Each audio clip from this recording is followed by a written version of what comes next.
So clarity equals velocity. It's a funky little statement, but when you start to unpack it, you realize how many layers of clarity are required to get clear and in the many areas of life. Like it's a bit of a mind screw. Yeah, mind fuck. You can say it. We're all adults here. We walk into these conversations with people and they go, well, I maybe don't know exactly what I do want, but I sure know what I don't want. We help them unpack what they don't want. Then layers of clarity show up and they go, whoa, wait a sec. Yeah. How do I know I don't want that? So it's up to us to ask the right questions so that they get the answers. And to clear the clutter. They have to clear it. We can't do that for them. I think there's a part of it where if you stay confused, if you're not clear, you can hide behind it for not having what you say you want. Whoa, don't step over that, cowboy. Say that again. Hey there, and welcome to Mindset Matters, where we explore the thoughts that shape our lives and how to clear the ones that don't. Here's where we're going to step into the practice of MindShui Way, or Feng Shui for the mind. It's not just about positive thinking, it's about purposeful thinking. And the MindShui Way helps you clear the mental clutter, uncover hidden beliefs, and realign with your truth so you can live with clarity, energy, and purpose in all areas of your life. Stephanie. Hi, hon.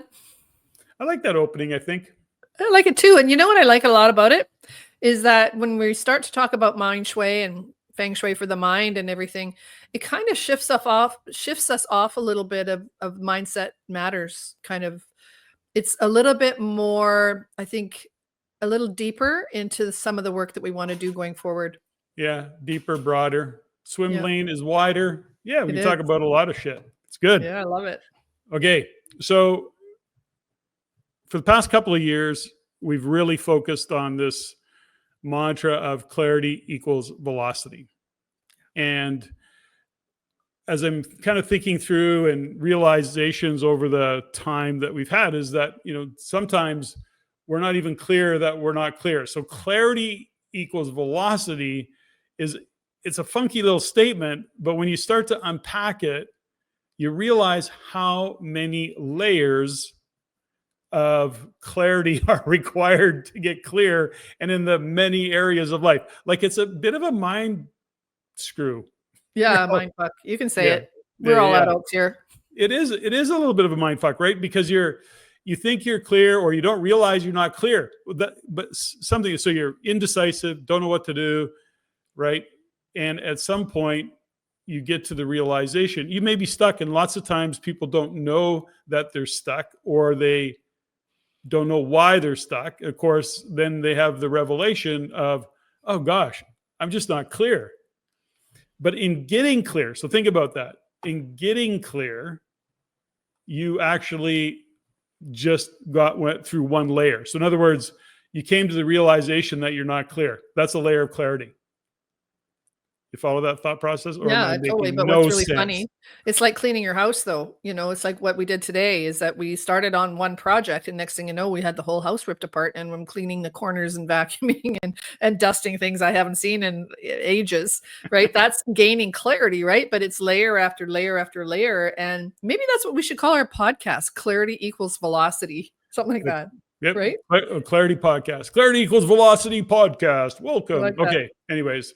So we're carrying on. So the point is that the other realization I came to is, in listening and doing our research and listening to the guys that we listen to, the people we listen to, the realization that kind of occurred for me is how often are we sometimes, baffled or don't understand how somebody isn't getting something. We see it in them before they see it often, but we ask all the right questions. We try and direct and get the questions because that's part of what we believe and we know is that often when we're working with a group or with an individual, the point is they have the answers. It's up to us to ask the right questions so that they get the answers. And to clear the clutter. The MindShui Way, right? Help them clear the clutter. They have to clear it. We can't do that for them. We can't. No, we can't do it because we don't see the clutter. They see it. We see it, but they go through the layers of it, the mental gymnastics that it takes. Okay, so my point is this.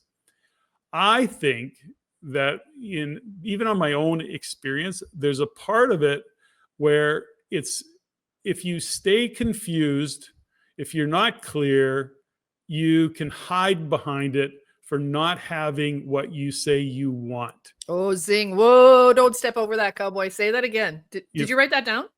No, but we hide behind it. So we don't, as much, it's like the old, it's like people say they want to change. That's actually not what they want. They want some circumstances of their life to change, but generally they don't want to have to change to achieve those results. So, and they don't want to change. Right. So they don't want that change. That's the discomfort. I want to unpack a lot of this. So then the next, what I said is I think sometimes and I'll speak for myself too. I think I'm guilty of this if I reflect and do all those things, but we hide behind the uncertainty or the confusion because that becomes our excuse for not achieving the vision that we say that we want. Well said. We can blame, we can have excuses, and we're maybe not even saying I'm not clear. That's the truth.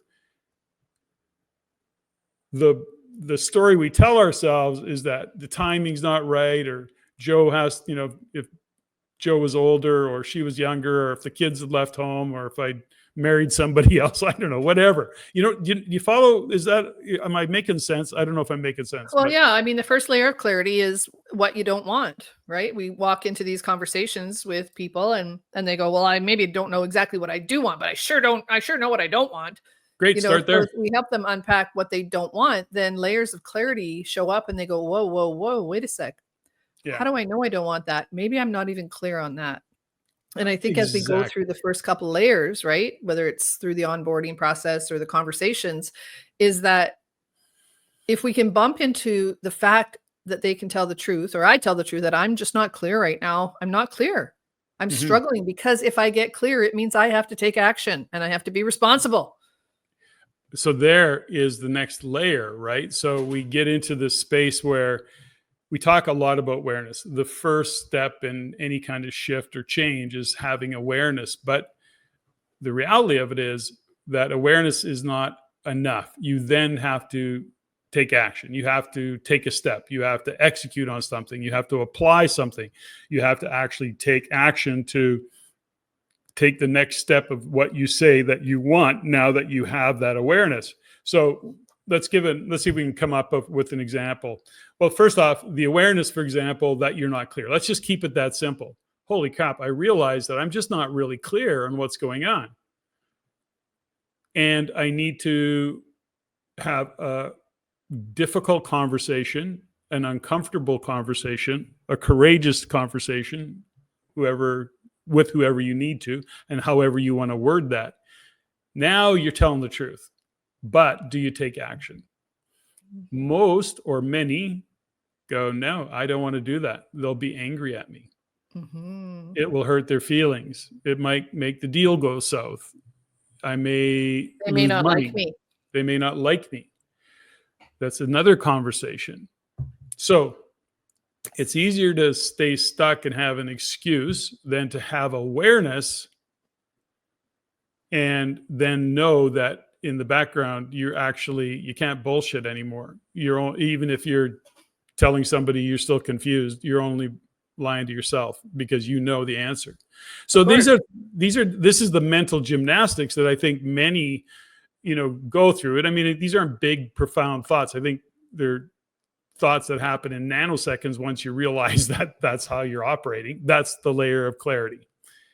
Then I think there's a delay tactic that happens, hon. You choose not to be clear, or you choose to add another layer of unclarity or whatever. It's a delay tactic, possibly, to what it is that you say you want. Sometimes with people, I say, if you don't have to stick to the goal. If you set it, you can unset the goal. You can reset. You can decide that you don't want what you say you want. If we just need to pause and take a look at it and gain some clarity. Because the truth is, if it's a delay tactic, if clarity equals velocity, then lack of clarity is just motion. It makes it look like you're working. It makes it look like you're doing things and moving forward, working hard, painting a busy picture, as my mom always used to say. And the truth is, it's a delay tactic to moving forward. It is a delay tactic. And so that, once again, we have that awareness. That's another layer of clarity. So like I said, the whole thought process of clarity equals velocity is just so many layers that we get to, and when we get through one layer, another layer kind of is there. So it's just to say that we use the term clarity equals velocity, but we then have to say, okay, we have some clarity. We have an awareness around it, which means we have to take responsibility for it and either step into a space where we're holding ourselves accountable, having somebody else support us in being accountable. And if we don't know where to go, then it's still our responsibility or what to do. Then we have the responsibility of figuring it out or reaching out to somebody who can help you figure it out. I mean, I've been in many situations for extended periods of time where I'm going, I know what the problem is. I don't know how to fix it. And I don't even know who to reach out to fix it. And then the process has to become, break it down further. What is one step? One step, one step. Don't look at the whole problem. Just keep looking at the next step. And then that's also where clarity exists. As you move forward, things show up that you didn't know were there. And that's something we've talked about before, which is, if you look at the top of the mountain, if your vision is the top of that mountain and you're looking at the top of that mountain, you're at a high risk of being overwhelmed. I'm very guilty of that because I see a whole broader picture. I get bitchy about it. And I go, okay, we actually went through some version of that today, this morning, when you and I were chatting about all the things that I had on my plate. And I'm going, what the fuck? Am I losing my mind? So the point is that we started breaking it down. You got really bitchy like you do. Bitchy in a good way. With me. And then we started kind of working through it. And it was actually my irritation with you that helped me get clear into how I wanted to handle it. Right. So, because I'm your mirror, right? I'm your foil. You wouldn't have married me if I was, just I am your biggest cheerleader, but I'm also your biggest foil, because part of the growth, and I've really been looking into this lately since we've been really focusing on MindShui Way, is that the relationships that we choose in our life that are really going to move us forward, our intimate relationships, our friendships, our love relationships, maybe even our life partners, aren't there just to pump our tires and be our cheerleaders. They're there to help us grow. 100%. And we're going to attract those individuals that in fact do that. And by the way, those individuals that we attract are often the individuals that give us the most painful lessons. True. Right. And certainly both you and I have had those experiences and realizations that, somebody in our life, things have gone south for all the reasons they've gone south. And we feel, or may have felt, that we got taken advantage of or we got caught. But that's the lesson, right? There's always, and this goes back to responsibility and accountability. So extreme ownership, which we've talked about many times. Jocko Willink, that book, I think it's a game changer for anybody who really wants to take responsibility for all that's going on in their life, the good, the bad. And that's always an interesting. And also Spider-Man. Spider-Man, remember his uncle said, with great power comes great responsibility. Yeah. So So just Jocko Willink and Spider-Man, same thing. Just, they're the same. The point is that when you start to realize that, we do in fact attract circumstances, we do in fact attract people that we have the most to learn from. Yeah. That's kind of just the nature of it. And then when you start to look at your life and whatever you're maybe not happy with, or what it is that you're trying to achieve, is stop making excuses, stop blaming and stop complaining, and just go, what is the difference I could have made? How did I create this? How do I get out of this? Not make excuses for the circumstances and blame and complain. There's more to that lesson than just that. And the point of it is that when we start to take responsibility, that lends itself to a next level of clarity, because you're only looking at what you have control over, what you didn't have control over, the indecision, the decision, the circumstances that you created, that agreements that you made. Those are all things that are in our control, and we have to own that. And I think the longer we delay, create whatever delay tactics, whether it's excuses or I can't do this because of that, or you did this and now I'm a victim to that and I can't, and it becomes this loop that we go over and over and over again. Well, how do we disrupt the pattern? How do we, break that loop in a way that we go, okay, well, just because I'm going to take responsibility and then I'm fully accountable, I'm 100% responsible. I'm 100% accountable for what it is that's going on in my life. I can't be a victim. I can't deflect it onto anybody else. I'd like to deflect it onto you a lot of times, but I know I can't because you don't take it on and I don't take on yours. But the truth is, my experience is that even from a health standpoint, I've had people say to me, so, well, Stephanie, so what you're saying is that I have cancer and it's my fault, right? Or I broke my leg and it's my fault, or I didn't win, or I didn't have this result and it's my fault. I don't think it's my fault. There's no blame in it. When I get to the higher level of accountability in the work that I do is around emotional resilience and emotional regulation, is that it's about how do we take full responsibility and accountability for what the result is. And many times what I've seen as we walk it back and see what the result is that they didn't like, they actually can pinpoint where they made a decision in the past that took a trajectory that got the result that they got. And it's not blame. It's not a bad thing. It's just, let's unpack it. Let's take a look. Let's really soften the conversation so that we can look at the outcome that you didn't like and then walk it back and see where we could have done it different and where we will do it differently in the future. Let's just go a little bit deeper on that, just so that there's some usable, maybe some thought process behind that. Because you said it, which is, there is no blame. It's not about blaming ourselves. It's about holding ourselves accountable and responsible.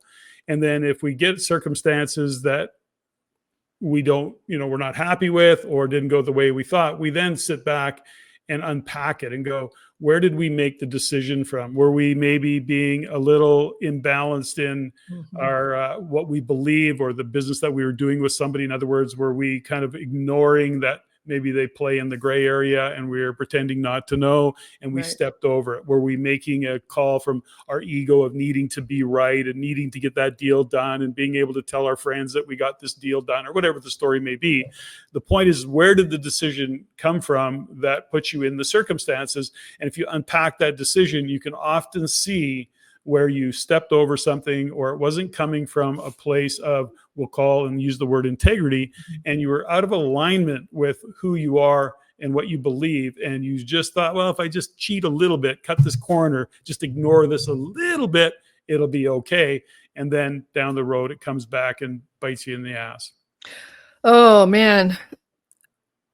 If I just ignore this, right? If I just ignore this and I don't look at it, or I don't pay attention to it, I'll get over it. I'll just put it to the side. I'll get away with it. And I think there's a lot of people, in my experience, that have gotten away with a lot of stuff, whether it's because they're talented or they're good looking or they're wealthy or whatever. They get away with stuff, but eventually I've experienced as it catches up. Sure. There's stuff that just catches up with us. And then eventually you just get, smacked across the head. And then you have to deal with what is. And I always say that my business is your isness, right? Like we have to get to the point where what is the truth of what's going on, so that we can then help you reset the trajectory of what it is you say that you want. We were listening to something today, I think it was Gary V, Baranchuk, and he was talking about responsibility, accountability. And he said something really interesting. And he said, you know what? If you're 22 or older, you're a grown-up. And if you're still taking handouts and you're still taking money from your parents and you're still doing those things, then you're not an adult. You're not a grown-up. And I went like, whoa, what does that even mean? But what he was talking about is that how do we empower the kids around us and the people around us and the young adults around us to take full responsibility and accountability without us always putting in the correction for it. And when he said 22 years old, I realized that's when my parents cut me off. I was 22. I was in university and I was using my dad's credit card and I was buying my mom a Christmas present with my dad's money. And I was like, I thought I was like moving all the chess pieces. Mm. And I realized I just wasn't a grown-up.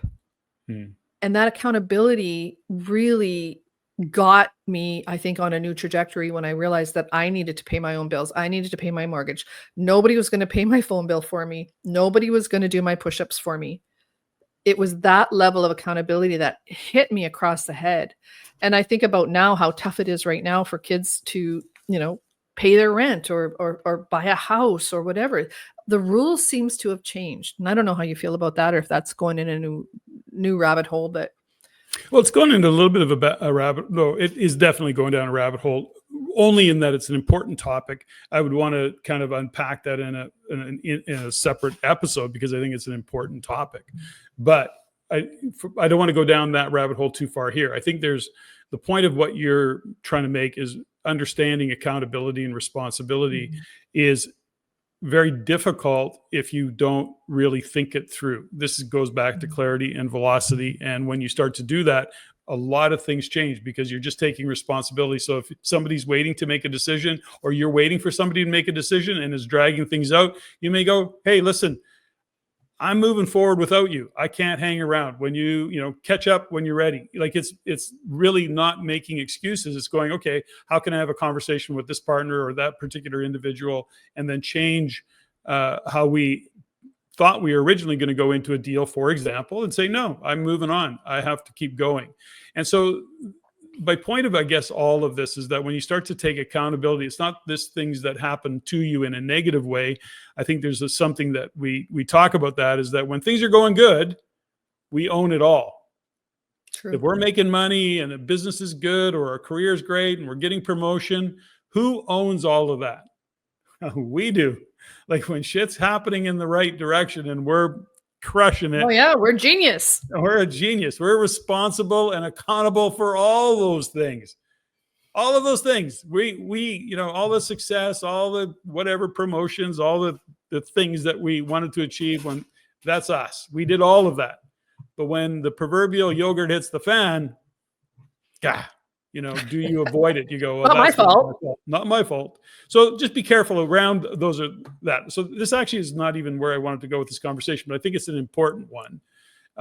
I think. Well, you should give me more heads up is what we're talking about. See, I take it off the rails. Well, no, that's fine. This is good. This is a good episode to kind of bounce around a little bit, because some of the accountability, the responsibility, the blame game, and all the rest of it. Let's touch on something that I think is really important, and that was the question of how many decisions or how many things do you do or not do because of the judgment of others. Now, we've touched on this before, but how many things do we do or not do? Change jobs, marry that person, go on that date, spend that money, don't spend that money, live in a certain way, dress a certain way, have a certain hairstyle, whatever, because of the judgment we'll feel from others. Now, that's a really tough one. I mean, you and I are pretty good, but we're probably far from great. I'm better than you. I don't know, maybe. I care less about what people think. I care about what you think, and I care about my brother thinks, and I care about pretty much that's about it. Yeah, I don't know. Maybe. I don't. I can't. I do care. No, it's not that I don't care. It's sometimes, hun, is that I can't care. Because the judgment that's coming in from other people can't affect the decisions I'm making and the goals that I'm setting and the commitment that I have to myself and my outcomes and the clients. So when you think about it, it's not that I don't care, because I'm a nice person. I'm a good person, and I care about, and I'm compassionate, and I have empathy. But the truth is, when it comes to velocity, I can't care about certain things, or I'll take it on, put it in the backpack, and it'll just slow me down. Yes, 100%. But I'm saying in general, we're good. Maybe you think we're great. I don't know if we are. No, I'm great. I'm telling you. You're great. I'm really good. I don't know if I'm great. I think I am too, for the most part, but I've also observed over the years, and part of this is that, as we because we live in because we put ourselves out there publicly, whether, primarily through our podcast, but, certainly through the businesses and being on stage and talking to crowds. And there's a part of it where we're always putting ourselves out there. So we take responsibility for showing up in a certain way. We're often giving data. There's, responsibility for the information that we're providing. We're a source of information. Have to be legitimate and integrous. Yeah. Yeah, 100%. exactly. But there is a part of it where I don't want to say I don't care. To your point, it's a case of I can't care. But yeah, I think I don't make decisions, but I do want to be appreciated. I want to be liked. I want to think that I'm bringing value. So those things are important to me. And so let's go back to the original thought, is what decisions are being made or not being made because of what you think people will think of you. From that point of view, I don't think I get stuck. I don't. What's so interesting about that is that you're right. Like,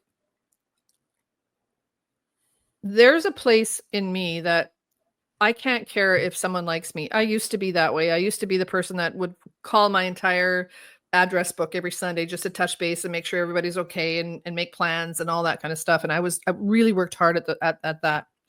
And then I realized that I was working harder in some relationships or in business relationships, personal relationships than the other people were. So I had to back off and then see what happened in the gap. Do they come forward? Yeah.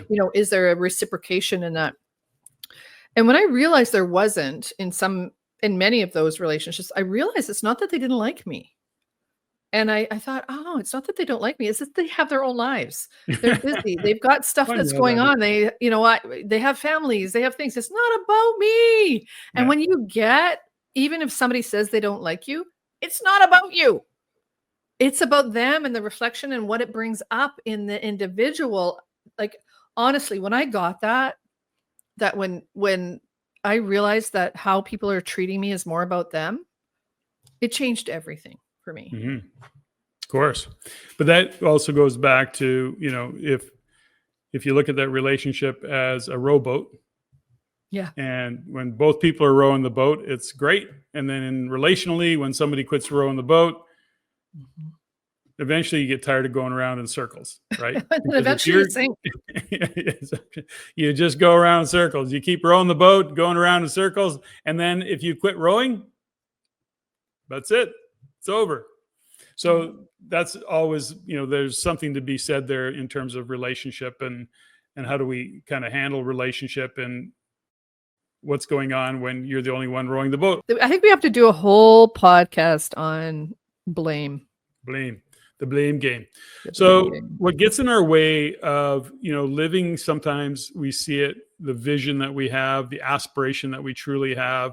I mean, how many kids, it's like the old, how many kids go to university because that's what their parents want and they don't want the job, and then they go out and they get the job anyways and they hate the job, but they're afraid of what their family's going to think or their friends and their peers are going to think. And then the next thing you know, they wake up, at 55 going, fuck, I hate my life. What's really funny? I think, don't step over that. Do you remember that workshop that we did in Edmonton at the Royal Glenora Club? And we had age group range of like people from going into university to people that were about to retire. Do you remember that story about the young boy that was going into engineering? Can you tell that story? Well, briefly, Well, we had done that workshop. We were talking about values. That was a values conversation. Values vision. That's right. But it's still very applicable in that, in understanding that and having that conversation. By the end of it, it was really interesting because his mom had brought I think there's brothers, as I recall. 2 brothers. Yeah. One was into high school and one was just entering university. Yeah. I almost always tear up when I share the story because it was really, really profound. And that was at the end of the workshop, the young man came up to you and I and said, it's interesting that my dad wants me to be an architect because he was an architect, and he wants me to go to university to study architecture. And I realized that's not what I want. I've never wanted that. It's what he wants. And so it was really interesting because when he kind of cleared that with us, got clear on the conversation, and we invited his mother into the conversation, and she looked at him and said, son, all we want you to do is be happy. So I know. Right. And then we're standing there and the mom is like, we had no idea this is not what you wanted. yeah, We can change this. Don't do this for us. And yeah. honestly, it was like this big group hug family moment that it still makes me weep. Yeah. So they didn't even, and as parents, they didn't even realize No. what it was they were doing. Now she was sitting through the workshop as well, apart from the kids. So it was kind of a really interesting moment. Right. But that's what happens. And we've seen that time and time again. So it's not a case of, it's really understanding that where in our life do we, it's the age old case, life is not a dress rehearsal. Nope. So we better be really clear what we want to do next. So as we are in this phase of our life and kind of looking at what's going on, when we consider the past 5 or 6 years of all of the changes that have happened, we've had some huge headwinds business wise, and, parents passing away. And we've had a lot of stuff going on, a lot, and had to make some very difficult decisions along the way. And so one thing that we've always remained pretty clear on is that we want to do what we love to do. Mm-hmm. We want to have fun doing it. We want to be, of course, make a difference in people's lives. We want a business that's profitable, and we want a team that's aligned in our, in values, so that we're collectively on the same page, so that our team is as happy as we can make them, within the environment that they work in. I've never seen a staff that said, "Oh, you're paying me too much." We're never ever paying, as much as we do our best to, compensate our staff well. I guess it's never enough. So all you can do is create the environment, the culture, the working conditions, so that they love to be there. And so where am I going with that? The point is doing what you love to do is so important. Given how much you have to work, do you love your job? Is it really supporting you in what you say you want for your vision for your life? And if the answer is yes, great. But if you're going to work every day, grinding it out, hating it, then it's time to get clear. It's time to it doesn't mean you have to blow your life up. No. It just means there's a moment where you can step back. I do an exercise, and you remember this one, called Permission to Quit? Yeah. Such a powerful exercise, because it's a visualization about what your life would look like if you were not doing what you're doing right now. And I walk them through where you're at right now, what's working, what's not working. And then we do this visualization. It's a bit dissociative, so they can put themselves into the future and say, okay, who would I be? How would I show up if I'm not this? Mm-hmm. It's such a powerful exercise, because so many times we don't give ourselves permission to feel what it would be like, because we think everything is absolute.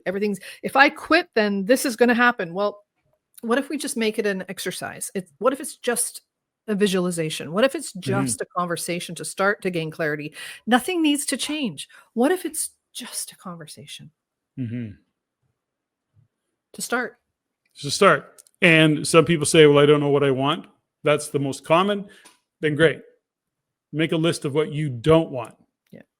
And start and work backwards from there. So as we go forward, we use this ourselves as an example. We're doing the work. We're working through a lot of the stuff that we're working through. We love doing our podcast. We love the direction of putting MindShui Way and Mindset Matters together and doing programs. We know what we want to do going forward, but it takes decisions and keep moving forward one step at a time. 100%. And you and I process and create so differently that it really can create some disruption, and in our relationship and in how we communicate and how we get our needs met. And I was looking at the sign behind you. It says, own your need. And one of the things that I really have always counted on you for, hun, is that you will tell me what you need, because you will own your need, and you don't expect me to read your mind. And sometimes when we bump heads, it's like, oh my gosh, you thought I could read your mind. And I think I'm good. I'm kind of psychic, but sometimes your head's pretty thick and I can't read your mind. There's a fine line between psychic and psycho. Always keep that in mind. And I think shit really loudly. So, I don't know. You just don't listen. Yeah, right. I know. Sometimes you have to make the words come out of your mouth, or just send me a text. I'm really good on WhatsApp. Okay. So what are we going with this? where are we going with this? As we wind this down, what do we want to make sure the big takeaway here? Oh, I think the biggest thing is one step in the direction of clarity doesn't mean you have to blow your life up. It just means there's maybe some cleanup, maybe some incompletions that have to be completed so that you can work backwards, go back and just, I need to check in so that I can move forward. A little bit of like, the cha-cha, 2 step forward, 1 step back, 2 step forward, 1 step back, right? The big takeaway of all of this is clarity. It's not the cha-cha? No, it's not the cha-cha. That clarity does in fact equal velocity. It creates momentum and then into velocity. Clarity equals velocity. But the clarity part of it, as you start to unpack things, does get a little complicated. What's in your way? Are you afraid of judgment of friends, family, peers? And so what they will think of you, so you're not doing what you want to do because you're afraid of their judgment. You got to unpack that a little bit. What is that hidden belief that, things are going to go sideways or whatever that might be? You're not enough, it's not smart enough, not rich enough. What's the hidden belief that you might be operating? And then you don't make a choice, you don't make a change, and you don't make a decision, and then you spiral back to the beginning. So clarity equals velocity. I don't know that we were really all that clear on this episode. I think we need to call ourselves out on that. That's my fault. But I think we did okay. I think we kind of wove through it and we came out the other side.